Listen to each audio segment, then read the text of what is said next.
नमस्कार दोस्तों, दरभंगा में आपका स्वागत है। आज हम बात करेंगे लहरियासराय सिलौत रेल लाइन की, जिसका जुड़ाव दरभंगा एम्स से होगा। जी हाँ दोस्तों, बड़ी चीज़ सामने आ रही है कि लहरियासराय स्टेशन से जब जुड़ेगा सिलौत यानी कि मुजफ्फरपुर दरभंगा का कनेक्शन, तो पूरी रेल लाइन की डिटेल है। हालांकि इस बार रेल बजट में इसको पैसा नहीं मिला है, लेकिन इसका फाइनल लोकेशन सर्वे और तमाम चीज़ें जो है वो पूरी हो चुकी हैं, बस पैसा मिलने का इंतज़ार है। तो पूरी रूपरेखा, पूरी रेल लाइन क्या है, इसको समझने के लिए पहले आपको बता देते हैं कि टोटल परियोजना जो है वो 52 किलोमीटर की है, जिसमें 1331 करोड़ रुपए खर्च होने का अनुमान है।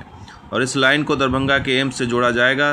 पहला ठहराव दरभंगा एम्स स्टेशन होगा। इसके अलावा इस रूट पर पटासी, मोरो, बांद्रा और वोसरम्भा जो है वो स्टेशन बनाए जाएंगे। और ये जो है दरभंगा समस्तीपुर के पूसा प्रखंड से होते हुए ये सिलौत स्टेशन पहुंच जाएगा। सिलौत, आपको बता दें कि समस्तीपुर मुजफ्फरपुर रेलखंड का सिलौत स्टेशन जो है वो आने वाले दिनों में मुजफ्फरपुर का बहुत बड़ा टर्मिनल बनने जा रहा है। मनियारी में, महंत मनियारी में बहुत बड़ा टर्मिनल बनेगा, यानी कि अल्टरनेट न्यू मुजफ्फरपुर स्टेशन का जो मनियारी के चकभिक्की में बनेगा। और ये जो आपको बता दें था कि ये पूरी पहले परियोजना इस तरह से कि वाया सिंगवाड़ा ले जाने की योजना थी, लेकिन वो लंबा रास्ता हो जाता है, इसलिए छोटे रास्ते और डायरेक्ट जो है प्लान किया गया कि इसको सीधा इसका रूट बनाया गया। इस वजह से इसको जो है 50, 55 या 52 किलोमीटर में समेट दिया गया, नहीं तो ये 60-70 किलोमीटर जाता। तो आपको बता दें कि ये जो रूट बनेगा वो कुछ इस तरह से लहरियासराय से दरभंगा एम्स होते हुए ये लाइन निकलेगी। और ये लाइन फिर जो है वो आगे बढ़ते हुए इस पर 2 ब्रिजेस बनाए जाएंगे, बागमती और बूढ़ी गंडक पर। और इस तरह से ये मोरो होते हुए ये बांद्रा तक ये लाइन जाएगी। बांद्रा होते हुए फिर ये लाइन आगे जो है वो सिलौत में मिल जाएगी।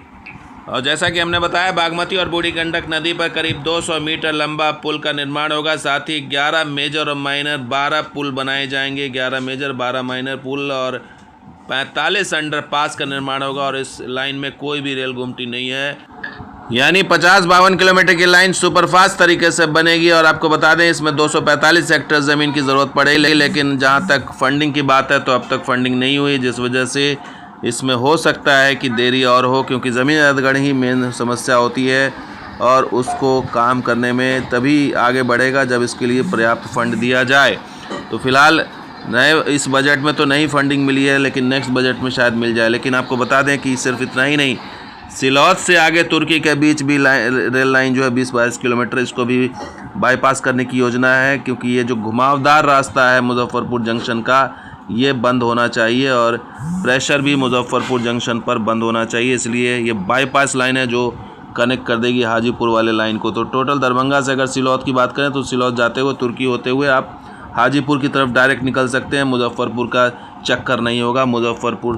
तो आने वाले दिनों में सिलौत एक बड़ा रेल टर्मिनल बनेगा, न्यू मुजफ्फरपुर जंक्शन बनेगा। उसकी वजह भी है क्योंकि इस लाइन को अब जुब्बा सानी लाइन से भी जोड़ा जाएगा, यानी कि सीतामढ़ी लाइन को भी सिलौत से जोड़ने की योजना है बाईपास लाइन के ज़रिए। 25 किलोमीटर का अगर ये लाइन बन जाती कुछ इस तरह से, तो मुजफ्फरपुर के ऊपर लोड कम हो जाएगा। जो ब्लू लाइन है अभी देखिए मुजफ्फरपुर जंक्शन में या फिर मुजफ्फरपुर से अंदर गुजरना पड़ता है, तो सीतामढ़ी लाइन को भी सिलौत से अगर जोड़ दिया जाएगा तो सीतामढ़ी लाइन भी जो है वो मुजफ्फरपुर को बाईपास करते हुए दरभंगा वाली लाइन में या फिर हाजीपुर वाली लाइन में मिल जाएगी, जिससे कि मालगाड़ी हो या एक्सप्रेस ट्रेन हो, उनको सीधा बाईपास लाइन मिल जाएगी और वो सीधा आगे निकल जाएंगे। समय की भी बचत होगी और मुजफ्फरपुर जंक्शन पर जो लोड है वो भी कम होगा, उसको भी एक विकल्प मिलेगा। सिलौत एक बड़ा टर्मिनल बन करके उभरेगा। जो अनंतपुर नारायण, पहले अनंत नारायणपुर को बनाने की बात थी, वो अब